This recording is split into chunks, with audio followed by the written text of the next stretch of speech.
situation dans la partie est de la République démocratique du Congo, pour ne pas parler des Goma, bien entendu, est préoccupante. Beaucoup de milliers de déplacés de guerre à gauche et à droite.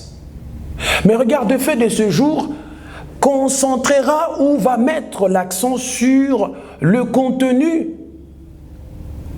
de la SENCO et de l'ECC, qui ont amorcé ou font faire entendre leur contribution. Comme d'habitude, les églises ont joué un rôle important dans la crise politique ou les crises politiques qui ont secoué la République démocratique du Congo. Goma est devenu à ce jour les symboles de l'unité nationale, les symboles de la réconciliation, les symboles de la fédération et les symboles du sursaut national. Tout le monde est mobilisé autour de Goma. Le pacte social pour la sortie des crises proposé ici par les églises ont rencontré en premier lieu le président de la République, Félix Antoine Tshisekedi Tshilombo, pour lui proposer cette démarche de faire asseoir autour d'une table les Congolais, discuter sur les problèmes qui nous divisent ou qui divisent le peuple congolais.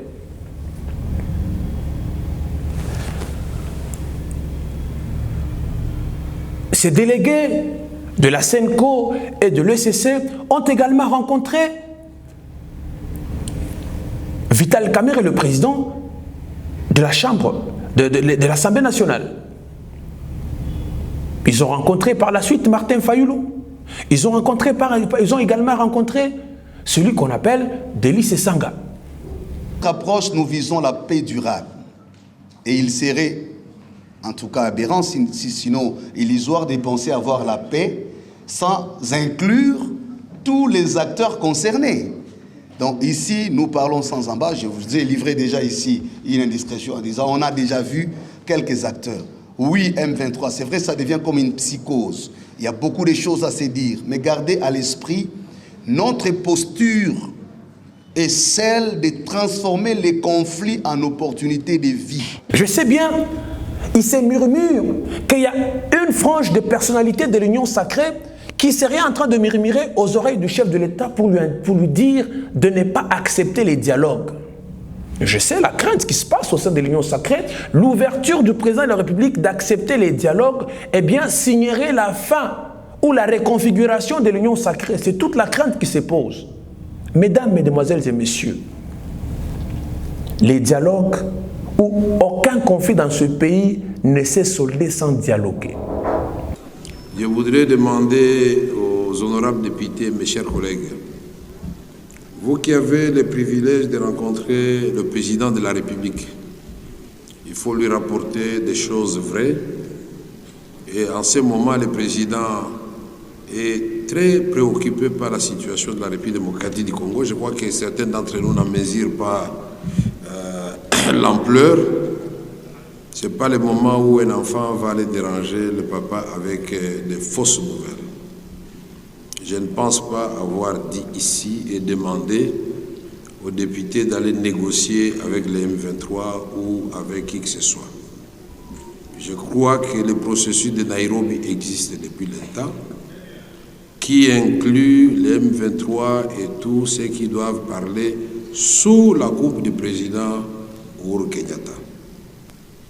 Je n'ai pas dit non plus qu'on va inventer la roue puisque le processus de Luanda existe sur le plan diplomatique avec tous ceux qui sont concernés.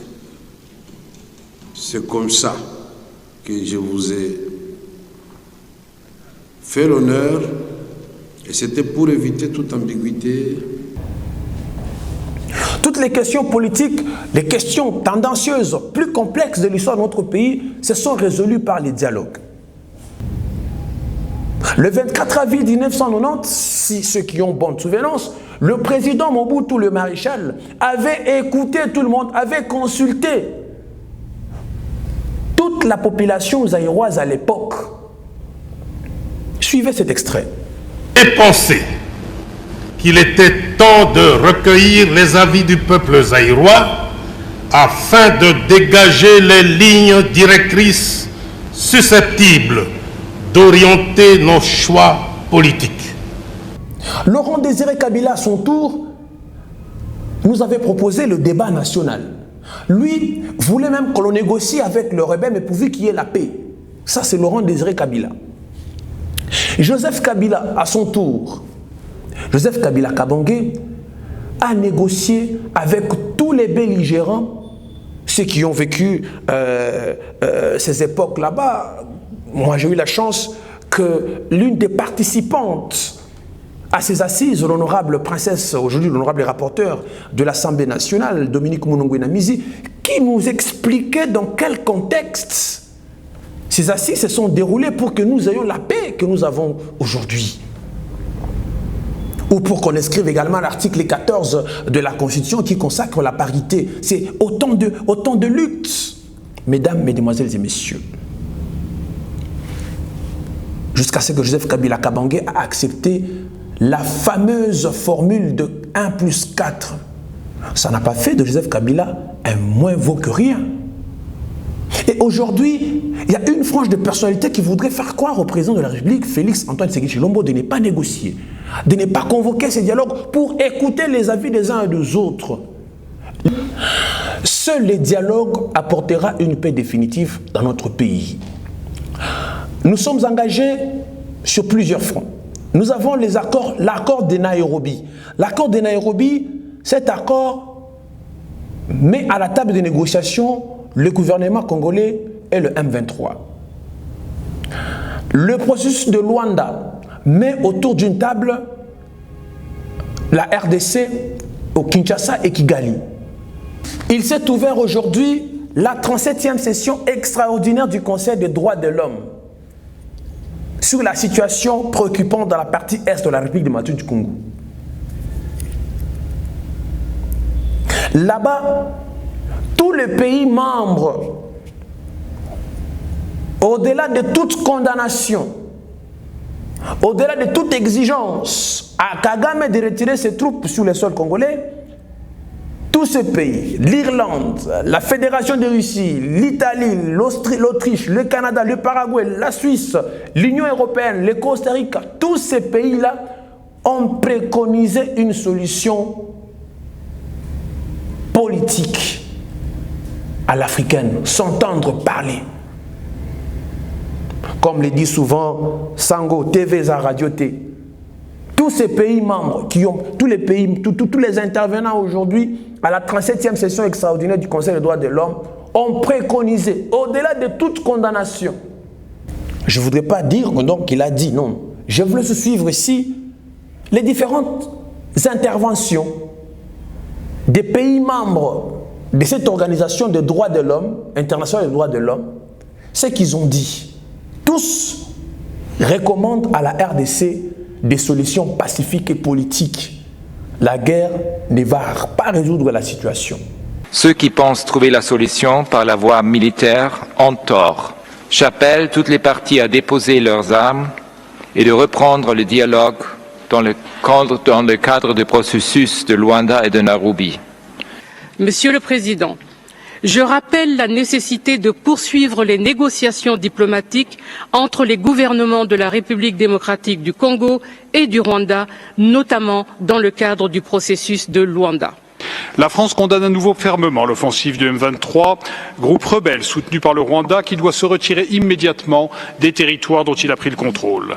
La France appelle à la reprise du dialogue, elle réitère son soutien au processus de Luanda et Nairobi, elle appelle les parties à respecter leurs engagements. Nous exhortons toutes les parties à s'engager pleinement à une résolution pacifique et négociée du conflit.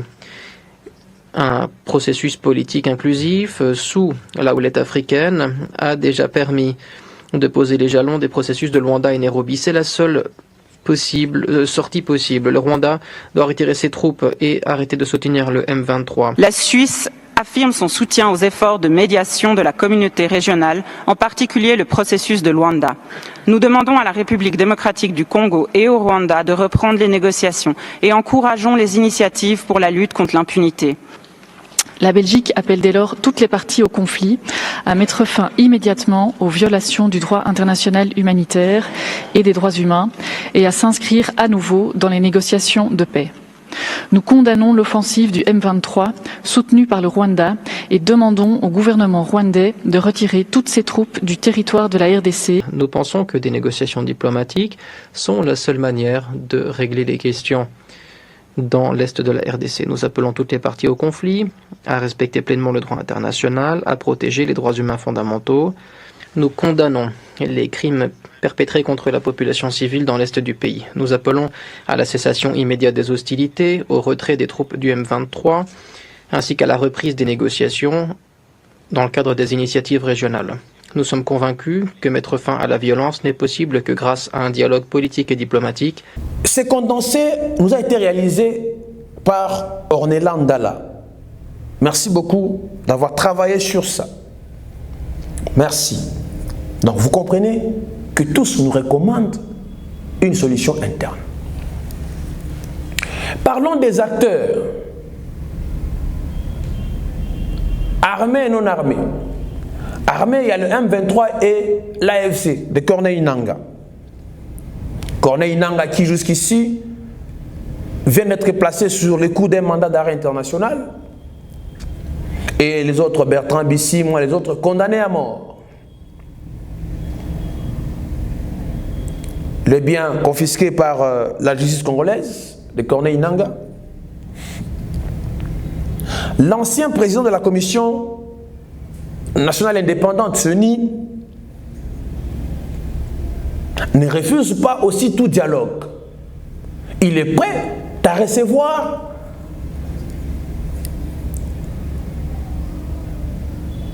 le père spirituel, les évêques. L'initiative des prêtres, nos pères spirituels, sont nos pères à nous tous. Ce sont nos pères. Ils ne nous ont pas contactés. S'ils nous contactent, nous les écouterons. Et nous sommes ouverts, comme nous l'avons toujours dit, que nous sommes ouverts à tout dialogue. Mais nous ne voulons pas l'hypocrisie dans les dialogues. Voilà, vous l'avez suivi vous-même. Léon Kengo Wandondo, dans son livre La passion de l'État, avait dit ceci. Je ne voudrais pas que je sois traité d'un plagiste. Il a dit, il faut savoir, en diplomatie, il faut savoir arrondir les angles. C'est Léon Kengo Wandondo qui l'a dit. Pour ceux qui ont ces livres, ils peuvent le lire. En diplomatie, savoir arrondir les angles. Fin des citations. Donc nous espérons que cette vitesse diplomatique amorcée par le gouvernement de Kinshasa va produire certainement de bons fruits, mais aussi la solution politique est envisageable, mesdames, mesdemoiselles et messieurs. Comment tous les opposants vont dire halte à la chanson de la révision ou du changement de la Constitution. La cohésion nationale a un problème. Il suffit seulement de voir les commentaires sur les réseaux sociaux, de voir les attitudes des uns et des autres, pour que vous vous rendiez en évidence. Sauvons la République. Les Congos sont indivisibles. Donc, que les églises consultent tout le monde. Joseph Kabila Kabange, le sénateur à vie. Moïse Katumbi. Docteur Mukwege. Toutes les personnalités, les parties prenantes pour qu'il y ait la paix définitive dans notre pays doivent être consultées. Je sais que Joseph Kabila, l'homme, le très silencieux de la République, jusqu'à ce que l'homme a transcendé la dimension d'être le symbole du silence pour devenir le silence lui-même. Joseph Kabila Kabange. Tunakuwa na 26 provinces. No, c'est faux, archi faux. Na leo nitataka tunasema mambo tukiangaliana ndani ya macho na tukiambiana ukweli. La vérité est rien que la vérité. Moïse Katumbi, sûrement avec l'affaire de Moulondé, va poser ses préalables. Se mettre d'accord sous-entend, il y a les concepts accords là-dedans. Moïse Katumbi sûrement aura peur de savoir est-ce que l'Union sacrée va respecter cette fois-ci les accords. Joseph Kabila Kabange aussi a peur sûrement de dire, en prenant part à ces forums, est-ce qu'il y aura respect du contenu de ces forums? Parce que lui a vécu l'accord FCC Cash. Il est victime. Moïse Katumbi est victime de son entrée auprès de l'Union sacrée. Chers Congolais, la participation à tous, la participation de tout le monde à ces forums n'est pas une victoire d'un camp politique contre notre. Non. La République démocratique du Congo, où la cohésion nationale de notre pays est en apnée. Posez la question aux médecins. Qu'est-ce que cela signifie? La cohésion nationale de notre pays est en apnée. Et donc, admis aux urgences où il y a nécessité que tout le monde se réunisse autour d'elle pour qu'on trouve des solutions. Donc, les politiciens, que ceux qui disent au chef de l'État, les garants de la nation, il a juré, il a prêté serment de protéger la République démocratique du Congo par tous les moyens. Par terre, par avion, par air, partout. Le président de la République devra s'y rendre pour écouter tous les Congolais, puisqu'il est le garant de la nation. Il s'est dit, c'est lui les Fachi béton. Oui, la constitution du béton, c'est le sable, c'est le caillasse, c'est le ferron, c'est de l'eau, c'est le ciment, et c'est tout ça fait que ça constitue le béton. Et donc, ce concept a tout son sens à ce jour, à l'ouverture du dialogue. La Bible elle-même nous le dit, Ésaïe chapitre 54 verset 2. Ceux qui lisent la Bible, Ésaïe chapitre 54 verset 2, il est dit « Élargissez l'espace de ta tente ». Et donc le chef de l'État va élargir l'espace de sa tente politique pour écouter tous ceux qui font la guerre à la République. Nous avons besoin de la paix. La paix se gagne. Seul par un dialogue franc, où les Congolais vont s'asseoir autour d'une table, se regarder droit dans les yeux et se dire les 4 vérités. Et finalement faire avancer notre pays.